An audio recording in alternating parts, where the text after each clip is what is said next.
નમસ્કાર દર્શક મિત્રો, હું છું વિરલ. ત્રિશુલ ન્યૂઝમાં આપનું સ્વાગત છે. દર્શક મિત્રો, જોઈએ આજના મુખ્ય સમાચાર.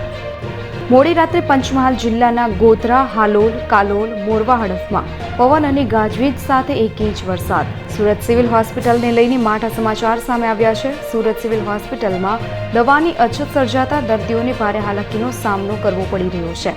ગરીબ લોકોને બહારથી પૈસા ખર્ચીને ખાનગી મેડિકલ સ્ટોર પરથી દવા મેળવવાનો વારો આવ્યો છે. સિવિલ હોસ્પિટલમાં છેલ્લા કેટલાક સમયથી મહત્વની કેટલીક દવાની અછત હોવાનું જાણવા મળી રહ્યું છે.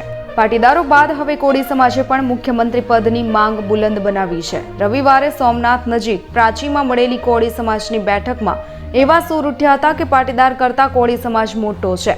એટલું જ નહીં, સૌથી વધુ કોળી મતદારો છે. તે જોતા વર્ષ 2022માં કોળી મુખ્યમંત્રી બનશે. કોરોનાના કેસમાં ઘટાડો થતાં ગુજરાત હવે અનલોક થઈ ગયું છે અને જેના ભાગરૂપે 27 જૂનથી સિનેમાગૃહો, મલ્ટીપ્લેક્સ, ઓડિટોરિયમને 50%ની ક્ષમતા સાથે ચાલુ કરવાની છૂટ આપવામાં આવી છે. જોકે સરકાર દ્વારા મંજૂરી આપવામાં આવી હોવા છતાં પણ અમદાવાદના તમામ મલ્ટીપ્લેક્સ અને મોટાભાગના સિનેમાગૃહોના દ્વાર બંધ જ રહ્યા હતા. અમદાવાદના મોટાભાગના મલ્ટીપ્લેક્સ હજુ આવતા શુક્રવારથી શરૂ કરવામાં આવે તેવી સંભાવના છે.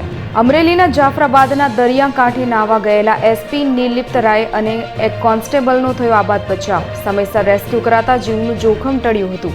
લેહમાં ભૂકંપનો સિલસિલો સતત ચાલુ રહ્યો છે. જૂન મહિનામાં લેહમાં 4 વાર ધરતી ધ્રુજી છે. સોમવારની સવારે ફરી એકવાર લેહની ધરતી ધ્રુજી છે. અહીં 4.6નો ભૂકંપ આવ્યો હોવાના સમાચાર આવ્યા છે. દિલ્હીમાં સ્થિત all India institute of medical science એટલે કે એમ્સના ઇમરજન્સી વોર્ડમાં સોમવારે સવારે આગ લાગી હતી.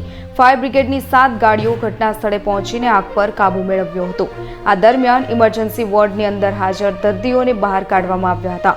વેન્ટિલેટર પર હાજર દર્દીઓને બીજી જગ્યાએ શિફ્ટ કરવામાં આવ્યા છે, જ્યારે અન્યની ડોક્ટરોએ દર્દીઓની બહાર જ સારવાર કરી રહ્યા છે.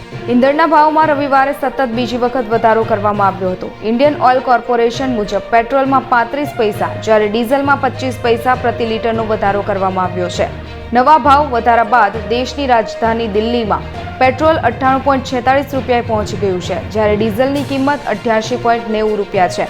અન્ય મોટા શહેરોની વાત કરીએ તો મુંબઈમાં પેટ્રોલ 1 લીટરનો ભાવ 104.56 રૂપિયા છે, જ્યારે 1 લીટર ડીઝલની કિંમત 96.42 રૂપિયા છે. જો વિડીયો ગમ્યો હોય તો વિડીયો લાઇક કરવાનું ભૂલાય નહીં અને તમારા મિત્રોને પણ શેર કરજો. અને હા, તમારો અભિપ્રાય પણ અમને કમેન્ટ બોક્સમાં જણાવજો કે અમારો આ પ્રયાસ તમને કેવો લાગ્યો. અને દરરોજના મુખ્ય સમાચાર મેળવવા માટે અમારી ચેનલ ત્રિશુલ ન્યૂઝ સબસ્ક્રાઇબ કરવાનું ભૂલાય નહીં. અને જો આ વિડીયો તમે ફેસબુકમાં જોઈ રહ્યા છો તો વિડીયો લાઇક કરી દેજો. અને હા, સાથે સાથે અમારા ત્રિશુલ ન્યૂઝ પેજને પણ લાઇક કરી દેજો. ધન્યવાદ.